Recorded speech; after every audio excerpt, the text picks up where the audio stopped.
Welcome back, you deodorant dodgers. Here we have 5 different decks that you can use for the Attribute 4 Festival that ends on May the 2nd. Use these decks, try them out. The whole point of this festival is not to be acting like this is going to get you to diamond rank. You're not using this to be the best player in the Attribute 4 Festival. You're supposed to be playing this to have fun. So check out these decks. These decks are quite low rarity in most cases, but they're going to be more on the fun side.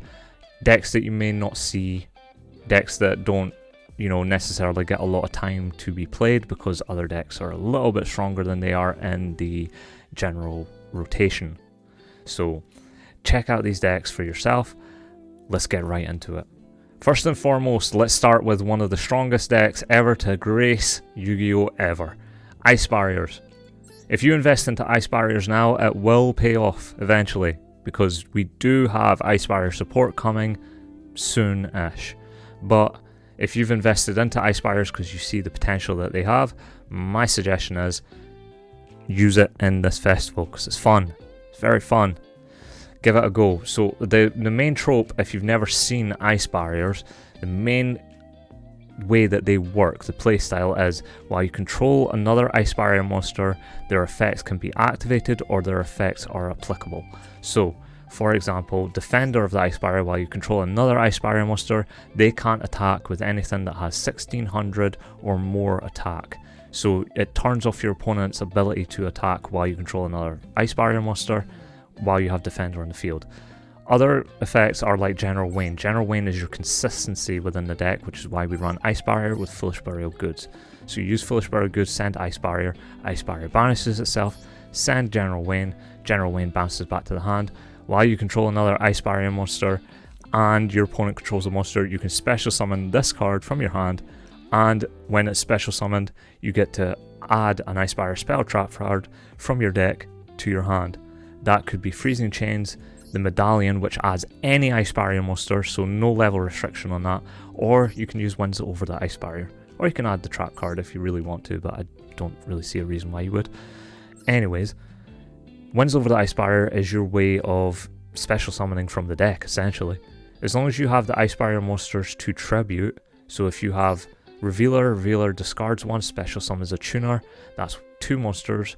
If you had Speaker as well, that's 3 monsters, so you can tribute all 3 of those cards I just mentioned, and you get to special summon any level 4 or lower Ice Barrier monster from your deck, with different names from each other naturally. So you can special summon any combination. Now, Zuijin is a really good card where it allows you to first turn get yourself a General Wayne effect. It also, when it's the turn after it's sent to the graveyard, so the turn that's not in the graveyard, it's not being sent to the graveyard, you can special summon it back by targeting a level 3 or higher Ice Barrier monster you control, lower its level by 2, special summon this card back. It's your way of making sure that you control a second Ice Barrier monster or third Ice Barrier monster if you intend to use Freezing Chains effect. Freezing Chains effect is a monster reborn when it's activated, and while you control 3 or more Ice Barrier monsters, your Ice Barrier monsters are unaffected by activated effects of your opponent's monsters that were special summoned from the extra deck, making it a very good lockout from opponent doing anything involving the extra deck. If your opponent can't attack, they can't target your monsters with card effects, and they can't activate spell cards before they set them down because you're using Warlock, and they can't use extra deck monsters to out those cards that I just mentioned either, then you just get free turns until the end of time, until they can out it with something like a Kaiju or Lava Golem or something like that, like along those lines.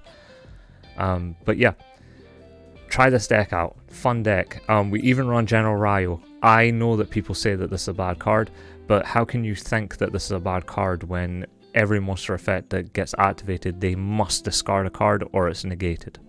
I think that that is a really strong card, especially in this deck where this is the only card within the deck that doesn't require you to control another Ice Barrier monster. So if you use Zuijin to get to Ryo, to special summon the Ryo from your hand, it doesn't need another Ice Barrier monster to activate, so every single time that they activate a monster effect, if they want it to resolve, they have to sacrifice hand advantage.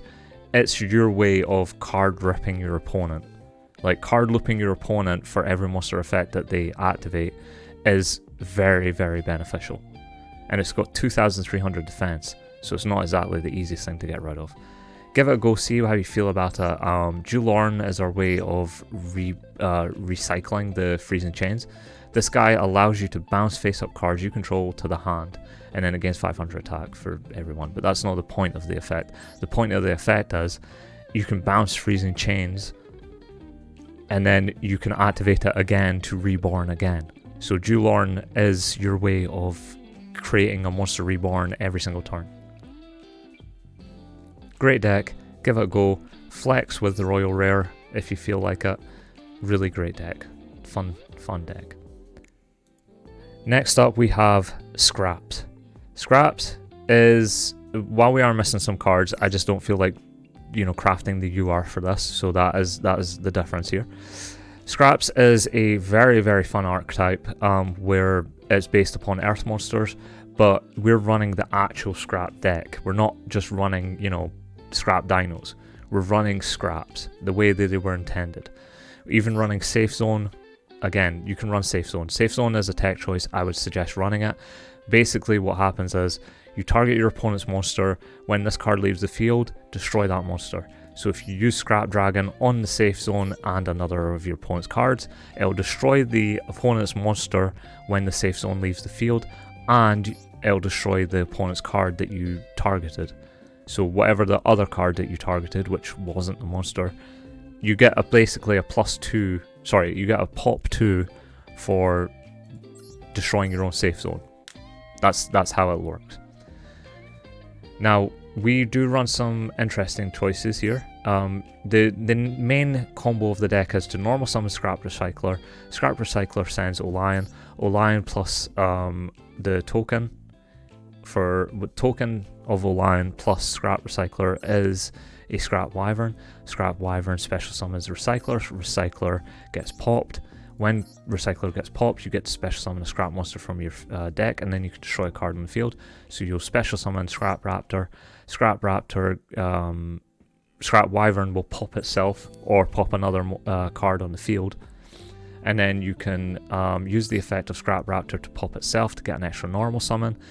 That then allows you to add a Scrap Factory or a non-tuner Scrap monster, which is always Chimera, from your deck to your hand. Normal summon Chimera, synchro summon, like bring back the Scrap Raptor, synchro summon into Scrap Dragon, there you go. Easy play. Otherwise, you can use Scrap Wyvern to get into Scrap Golem, or use Scrap Factory to get into Scrap Golem as well. Scrap Golem with Scrap Searcher is one of the most fun combos, underrated combos in the game. It's just a fun little interaction where you give your opponent a Scrap Searcher. The Scrap Searcher destroys all of your opponent's monsters that are not Scrap cards, which is always all of your opponent's monsters because no one runs Scrap, but it's still fun. We run Gravity Balance because it allows us to special summon back the 2 Scrap Raptors, or you can special summon back the 2 Scrap Recyclers if you can get 2 of them into the grave. Up to you, but it allows you to special summon those 2 back. And we're running some of the G-Golem support as well, so try those out too. If you special summon back 2 of the level 4s, you can get into Baguska. It's a straight up 2 Monster Reborn, easy enough.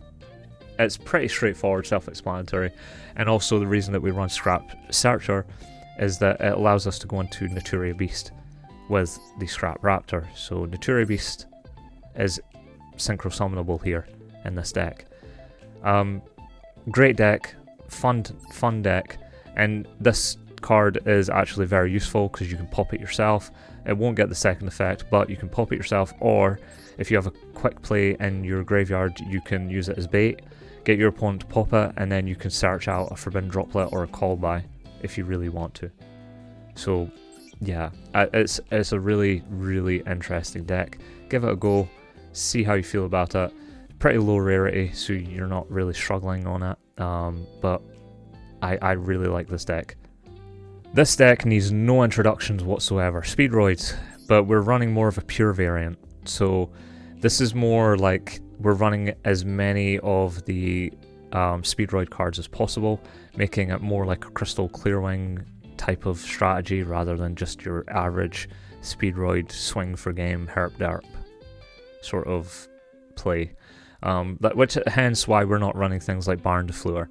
You could run Baron de Fleur in this deck. That's up to you. If you want to run Baron de Fleur, you could drop a card. You could probably drop Stardust, and then just run Baron de Fleur instead. Personally, I don't want it to be about Baron de Fleur. I want it to be about Crystal Clearwing and the Clearwing support and the Speedroid cards. So that's the way that I see it. If we want this game to be fun, if we want this event to be fun, we got to make it less sweaty. Like I said, deodorant dodgers.